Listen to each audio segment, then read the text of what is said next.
Don't you want it? Don't you want it? Don't you want it? Don't you want it? Don't you want it? Don't you want it? Don't you want it? You lose your little mind. 5, 10, lights. Welcome to the Deadlights podcast mini. I'm your host, Mini Sam. And I'm your other host, Leslie, bringing you your mini episodes, everybody. Mini. They're very short. Very tiny. Very tiny. Very tiny. We're small. We're here. We're tiny. And usually we're talking about tiny little bits of horror. Yeah. But we like to change it up a little bit. Yeah. And, venture out. Not only are we, still getting to know each other, but, we want you to know each other. Know us. Us. Yes. So Yeah. this is another side to our lives. Yeah. And maybe another side to everyone's lives, which is music. Oh, music. Something that brings us all together. Yes. Kind of just talking about, first of all, our favorite kinds of music. Yeah. And then we can also talk about, I guess it is a horror podcast. We can talk a little bit about how music is used in horror. Yeah. We can definitely do that. Yeah. So what are some of your faves music-wise? Not putting aside the horror for a second. Yeah. What are some of your faves? My favorites. I grew up listening to a lot of Beatles, lots of Mexican music first and foremost. You have Maná, you have Moenia, Enanitos Verdes, Selena, and then and Pepe Aguilar, Vicente Fernandez, the classics. So I listen to a lot of Mexican music that I feel like a lot of the more popular American stuff didn't really make its way. I got into an emo phase, obviously.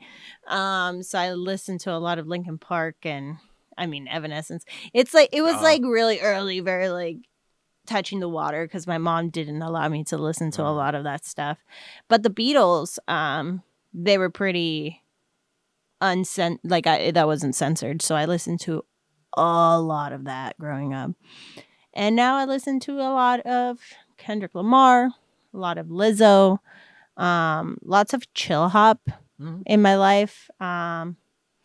Lots of chill hop. So that's what I tend to listen to. Yeah. Growing up for Gorillaz. me, Sorry. Gorillaz all through my life. Yeah. Yeah. That's one that stayed. It stayed, and it's strong. Staying strong. It's staying strong, baby. I got it. For me, I grew up with my dad being a radio DJ. So he had massive amount of CDs and tapes, and he was playing music all the time. He, at least when I was growing up, really liked the 90s alt music. A lot of Enya. And Counting Crows, kind of like the indie stuff. And he was playing that on the radio too. So that's kind of stuff that I was at least hearing around the house. But growing up, my music tastes were, first of all over the place from the start because you're trying to figure out what you like. Right. But then really settled on R&B and rap. And in high school, I really got into it. Eminem, I guess, was my introduction into that, and then after that kind of opened me up to figuring out what kind of rap and R&B that I like, and it's led to a lot of underground rap. The Flatbush Zombies is a big one, and Brockhampton, a lot of these alt rappers, because I like genre bending a lot, and I like these guys that first of all can go hard. Go hard. I go hard. I'm a rapper. I go hard. Really spit some sick bars, man. But also can bring in other influences, which I think Kendrick does a great job too. Jazz and R&B and pop even sometimes, and country. I think all genres do it, but at least for me, rap has been one of the genres that I've been able to enjoy the most because it tries to incorporate other styles of music so much. yeah, so like for my Spotify wrap up, I got like a subgenre that I listened to was New York City pop, Interesting. like alt pop, I believe Mhm. that's what it was. And it was a lot of the like slower stuff, a lots of the romantic, which is like funny because I am not an active watcher of romance, but I do love listening to it. And I think the slower, like Daniel Caesar is one in which a lot of his like music is like it like touches my heart. And ooh, Allegra, what's her name? My introduction to her was an album called Time, and that was when I was like going through a major breakup. Is it Time? Anyhow, it was a breakup album. And that one just kind of tugs on my The heartstrings, yeah. yeah. It gets you. Yeah, and gets that's, me. I mean, just about music in general, I think that's another cool part. The universal part of music is it can bring you back to a time that you either first listened to it, or a feeling that you had when you first listened to it. Whenever you listen to it again, you go back to those moments, and it opens up those memories sometimes, and it's cool. It's like, you listening to a song is like you looking back on how you were feeling at a certain point in your life, which can either be a good thing or a bad thing.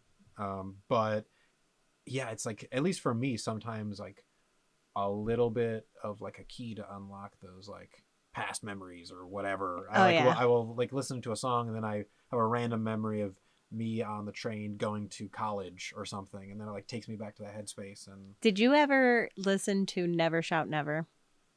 I don't think so. Yeah, it's like a Tumblr boy kind of thing. Oh, okay. I was never a Tumblr boy. No, he came about. He started releasing his music on Cloud, I believe. Cloud. And he had that like out boy kind of like hairstyle, piercings on his lip and shit. And I came across. I had this like, I want to listen to this music right now while I was cooking, and I listened to all the songs that I used to have on repeat when I was in high school and quote unquote in love, and it definitely like released some kind of like need emotionally in my brain. And I still knew all of the words, even though I have not put on that music in over a decade. And I was like, what? Yeah. It sticks with you somehow. Yeah. There's a couple of songs where I'm like, I think I can still sing every word for the most part. Yeah. It just stays in there. In there. We went to karaoke and you sang Creep. This is true. Magnificently. You performed it also very well. Thank you. And then I had gone to the bathroom, and then I came back and somebody was singing Bring Me to Life, and I had to jump on. Because Bring Me to Life, although destroys you, because we're not Amy Lee. This is true. We're not her. Amy Lee, right? I'm not sure. Amy Lee. Evanescence, right? Yeah, the lead singer. But god damn, that song is just so much fun to sing. Wake me up. Wake me up inside. Can't wake up. You were. You were singing. It was you. Oh. I was waiting for that to come back. Yeah, someone was singing it. Yeah. And it was me. It was me. Yeah. Well, that's an interesting thing too. Is like karaoke's a thing that we can all just like get together and just sing. And I love. It brings us together, singing songs that we all like. My family loves karaoke, and when I went to go visit them in October, that's all we did. We would get really drunk and start singing. Like my parents were there 4 a.m. in the morning, just like fucking singing our hearts out. It's so much fun. It's a really great pastime. Has us doing something, Yeah. It's great. Yeah. And something like that, I feel like, is a way that everyone can let loose. It's just singing, and you let your guard down a little bit and just enjoy the music and enjoy singing with everybody else. The number one song that we must do if we're doing karaoke is the Mexican version of Little Breaky Heart, which is like the same goddamn thing. Achy breaky heart. Yeah. No rompes más mi pobre corazón. And it's the same do Achy do do breaky do do heart. do do do. Wow. Yeah. Isn't Yeah. that Billy Ray Cyrus? Yeah, it is. Wow. Thanks, Billy Ray. But not in Spanish. Well, It's no. some other guy. It is And not Billy Ray. I don't know which one came first, to be honest. Fair. So Billy. Billy. We're gonna have a talk about that. this Yeah. week. Yeah. Get to my we don't like office. you. But yeah. So, all right, that's some like musics that we actually like. Are there any horror movies that stick out to you where the music is just like, oh shit, this is good? We mentioned Goblin before. Yes. In our first season. Yes. And the music from Suspiria is truly like it is out of this world. Oof, it is. It creepy. is eerie. Yeah. Eerie. It doesn't put you in a really good place. Oh God, I should have maybe done a little bit more research. Well, in Goblin, just to talk about him for a second, he does almost, as far as I know, a majority of Dario Argento's films. Mm-hmm. So he obviously has his own distinct style and sound Mm-hmm. that then, when mixed with the very unsettling style of Dario Argento, it makes this like very uncomfortable piece. And I have to believe that Goblin has been a massive inspiration to horror movie composers Mm-hmm.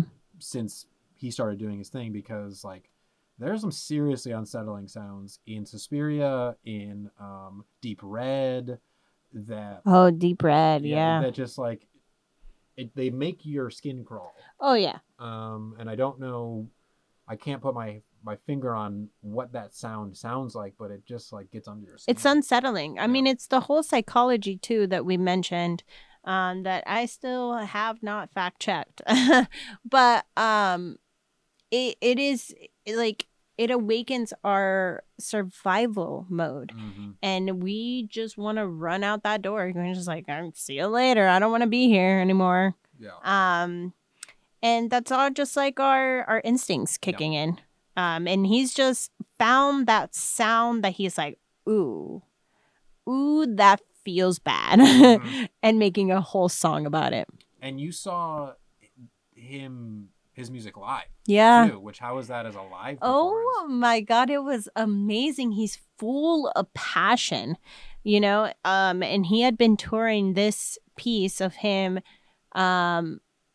doing the scoring of Suspiria while it was playing, and then he played some of Deep Red's music. So we had some just like it just looked like a YouTube kind of like channel, and it was really fun. He is wacky. His band is full of people that have been with him for like over years, but like you could see that they're lovers of his stuff, because he has been doing it for a while. And he had like a bass guitarist, and she was fucking phenomenal. She like was so cool. Mm-hmm. It was fucking great, and he would like go and explain a little bit on the process of the song. Oh, cool. And then he like dived in a little bit and why he loves this genre, he did kind of shade the new Suspiria. Mm-hmm. He was just kind of like the original, because it's like so much better. Yeah. And I agree. yeah, and I hadn't seen Suspiria, the first one. I'd seen the second one and I liked it. And I did see that one while we were like in concert. The whole concept of that was just like so freaking cool, and it was in an intimate space. There was people fucking dancing in the corner, just like grooving. And it was also, I think, the weekend before Halloween, so people were dressed up. I was dressed up. Nice. There was like freaking Rogue there, and there's like an alien Sorry, excuse me. And then there was like a lady with like a frame around her face. And I want to say those were a movie of it, like that he had scored for, and I didn't get it. Oh, okay. Because the alien had signs. Oh. Signs, right? Maybe. Maybe? Could be. Did he Because the alien had a mirror on his dick. Is that in Signs? I don't... Well, yeah, there's a scene in which somebody hides in the pantry and then they take out like a little mirror and go underneath the door and they see the alien. Yeah, right. Did he score Signs? He could have. Yeah, I mean... I'm looking it up. That's M. Night Shyamalan. Edna Shamalama. Maybe not. Screenwriter, producer, nominations. Fact checking live. Now. Live. I don't know. While you fact check that, talking about the two Suspirias real quick. Yes. Those movies are completely different, I feel like. From, like, not only, like, the story, also, like, the look of them and the sound of them. And one thing that is a massive difference between the two of them is the music, because the new one, the music is way more subtle. In the Dario Argento version, it is, like, so in your face. It is, like, insane. It's like when we watched Texas Chainsaw Massacre, where the sounds were just, like, almost too loud. Oh, yeah. They were loud. Yeah. And his music was the same. It was just, like in your ears. Yeah. Making you uncomfortable. Making you want to get out of that room. Your ears ring afterwards. I mean, when you get out of a concert, they do too. But, like, oh, my God. Yeah. And, like, for the most part, it was the same kind of score for almost everything, except for, like, a couple of scenes. But, yeah, you can tell how much of a lover he is of this movie. And he's been seeing it over and over and over again for, like, the whole tour. And it didn't seem like he was tired of it. Nice. Well, that's what he loves to do, obviously. Oh, yeah. Yeah. And it seems like with a collaborator of his that he enjoys working with. So, no, that's great. I mean, that's such an awesome experience to see that live. It was really great. What was sad is that once the movie ended, I mean, it was really late and it was like on a random ass fucking Tuesday or some shit. A lot of the people left. And he still kept going. Like, there was still more. You know, there was a Deep Red, and he did a couple of other stuff. And, yeah, lots of people left. Come on. It was sad. Stay with them. We were in Pilsen, too. Okay. We're all the way the fuck over there. All the way down. Yeah. Well, it's so cool that you got to see him live. Yeah. That's awesome. It was awesome. Yeah, fucking horror movie music. Yeah. But music in general. You know? Honestly, if you don't listen, take a listen. Check out music. I don't know. Wherever you get music at. Where have you been? Yeah. What the hell? No, I do gotta say, I do listen to more podcasts than I do music. So I haven't fully discovered a lot, or it takes me a long time to listen to, like, what's popular now. And it's like a year in, and I'm like, oh my God, this song from Bad Bunny is great. And people are like, you wrote that like fucking 5 years ago. What? And yeah, so I'm not up to date, but when I come around and I like something that I like, I can't stop listening to it. Yeah, I'm kind of the same way too. I don't listen to the radio, so I don't listen to the radio either. Not up to date either, but like movies, I like to be open to all kind of genres, and you know, there are, you know, the rap and R&B that I really do usually prefer, but you know, I really like opening myself up to new music and different artists and different kind of arts in general. So same. Yeah. If you have any suggestions, listeners, please. Yeah. What's your favorite music? You know? Let us know in the comments below. Right below. Put like little arrows. Bing, bing, bing, bing, bing, bing, bing. Anyways, okay. Let's get out of here. Huh? Yeah, let's get out of here. Wow. You can follow me. Call me Leslie on Instagram. And me at Beep Beep Richie T. And us at the Deadlights Pod. Deadlights. And also check out Playground Social, which is a studio that we're recording at. Social. But Until next. Minisode. You. Let's get spooky. We're music. We're tiny. We're music. You.